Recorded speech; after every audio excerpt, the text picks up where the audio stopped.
रामपुर में रहने वाला जतिन अपनी माँ के साथ गांव में रहता था। उसकी माँ बहुत ही गरीब थी और जतिन के पिता की मृत्यु हो चुकी थी। उसकी माँ किसी तरह उसे पालती पोसती थी। जतिन स्वभाव से बहुत ही नटखट और मजाकिया था, परंतु अक्ल से वह कमजोर ही था और एकदम निकम्मा था।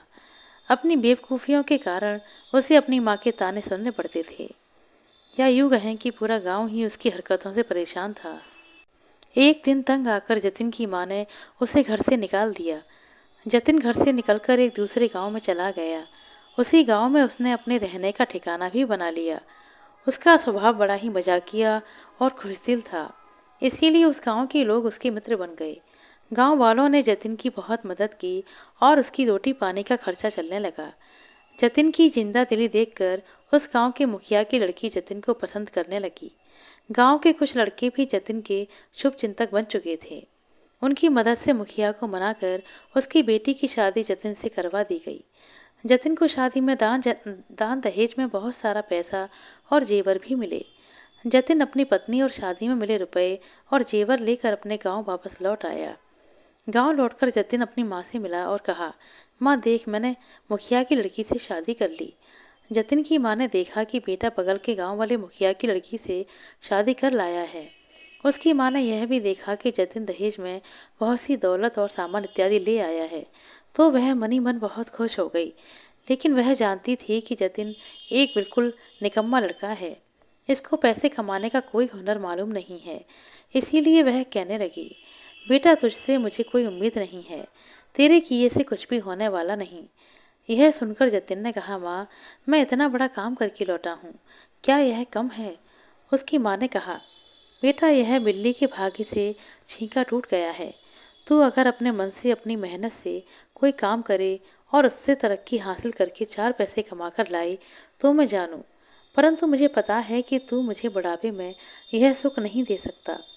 यह सुनकर जतिन ने कहा, माँ तू ऐसा मत बोल, मैं समय आने पर तेरे लिए कुछ करके दिखाऊंगा। इसी तरह कुछ और वक्त बीत गया। जतिन की पत्नी अपने मायके चली गई और 1 साल बीत गया, वह वापस नहीं आई। एक दिन जतिन ने भी अपने ससुराल जाने की ठान ली ताकि वह अपनी पत्नी को वापस ला सके। जतिन ने अपनी माँ से कहा, माँ मेरा ससुराल कहाँ है, मुझे उसका पता बताओ ताकि मैं वहाँ पर एक बार हो आऊँ, क्योंकि मैं वहाँ का पता भूल गया हूँ।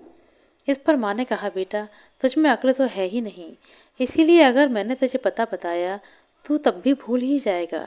इसीलिए मेरी बात का ख्याल रख, तो सीधा अपने ससुराल पहुँच जाएगा। माँ ने आगे कहा, बेटा तू सीधा अपनी नाक की सीध में चलना, कहीं इधर उधर मुड़ना नहीं, बस सीधे अपनी ससुराल पहुँच जाएगा। यह सुनकर जतिन सीधा अपने ससुराल की तरफ चल दिया। चलते चलते उसकी माँ ने कहा, बेटा जो साग सत्तू घर में था मैंने इस पोटली में बांध दिया है, यह पोटली तू लेता जा, भूख लगने पर तू यही साग सत्तू खा लेना। जतिन अपने घर से चलकर सीधा अपनी नाक की सीध में रवाना हो गया। वह जब अपने घर से सीधा मैदान में 2-3 कोस निकल आया तो सामने एक पेड़ था। उसने सोचा कि उसकी माँ ने कहा था कि नाक की सीध में चलना है। यह सोचकर वह पेड़ पर चढ़ गया और उसकी दूसरी तरफ उतरकर नाक की सीध में रवाना हो गया। आगे चलने पर उसे एक नदी मिली। उसने उस नदी को बड़ी मुश्किल से पार किया और आगे चल पड़ा। इसी तरह चलता हुआ आखिरकार वह अपने ससुराल पहुंच गया। ससुराल पहुंचने पर जतिन की बहुत ही अच्छी खातिरदारी की गई, परंतु उसने साग सत्तू छोड़कर कुछ और भी खाना स्वीकार नहीं किया, क्योंकि उसकी माँ ने ऐसा ही कहा था। जब रात हुई तो बचा हुआ साग सत्तू खाकर जतिन सो गया। रात के समय उसे भूख सताने लगी, लेकिन अब वह क्या करे। आखिर भूख से परेशान होकर वह बाहर निकल आया और एक मैदान में पेड़ के नीचे लेट गया। उस पेड़ पर मधुमक्खियों का एक बहुत ही बड़ा छत्ता था। उस छत्ते में इतना ज़्यादा शहद भरा हुआ था कि उसमें से रात के समय शहद टपकने लगा। जतिन जब उस वृक्ष के नीचे लेटा हुआ था तो उसके ऊपर से उसके शरीर पर शहद टपकने लगा।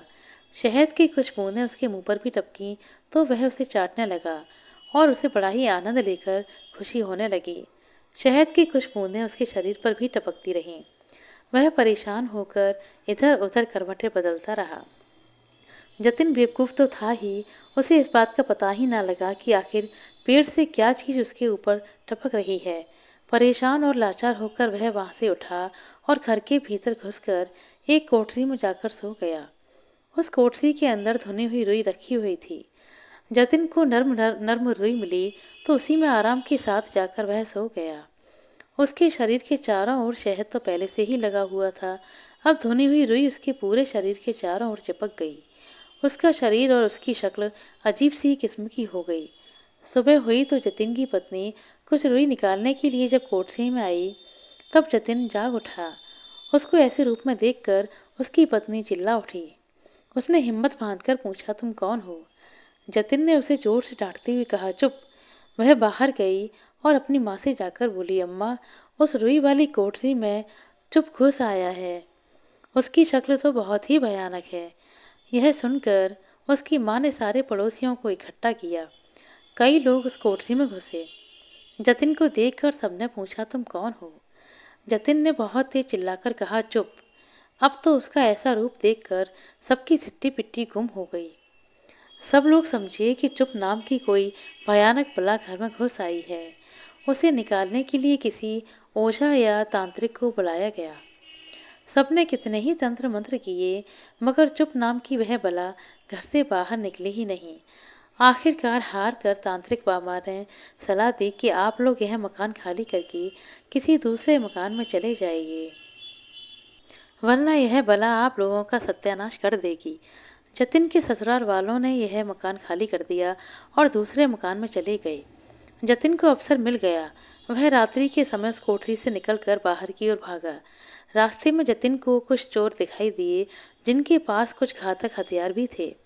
जतिन अपने आप को उनसे बचाने के लिए जगह ढूंढने लगा।